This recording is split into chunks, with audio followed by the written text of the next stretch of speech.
was in the office. A lot of y'all know I used to work for NYPD. So I'm in the office, and there's a buddy of mine. I'll call him just for today. I'll call him Sergeant Jack. He's an E8 in the military.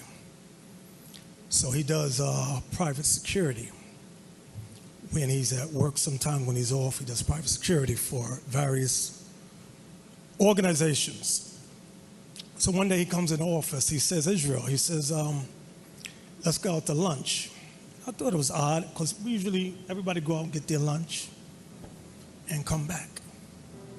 I said, I'm gonna get my lunch later. He says, no, I need to talk to you now. It's just a little important. I told the deacons the story. So we go out, we get some food, we go in front of the bodega. And he says, I did security last night for some Jewish Defense League and people like that. He said they had a big meeting about the Israelites. I said, okay. He said, and they had all the game players on there. He said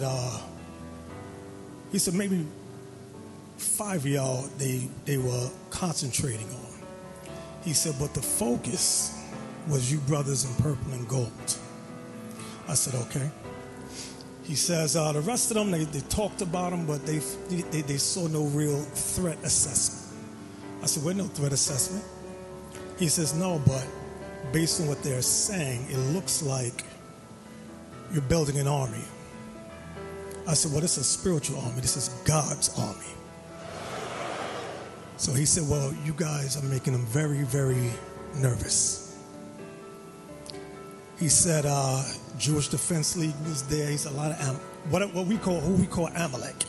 He called Jewish people. He said, I'm just letting you know, Israel, be careful. He said, these people are relentless. They'll go to extremes to take you guys out. I said, all right, I hear you. And this is the time when we were traveling, hitting various countries after countries after countries. He says, you guys are the only group that's going international doing major things. Identify themselves as black identity extremists, and what does that movement do? Well, it'd be interesting to see the conclusions of that report.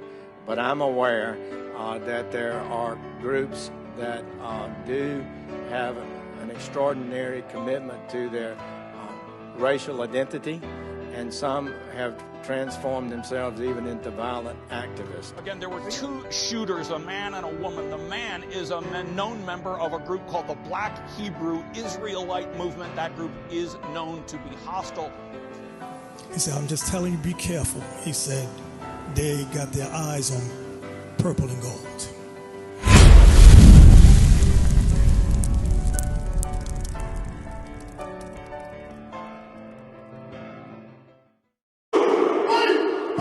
Salvation! Now, I remember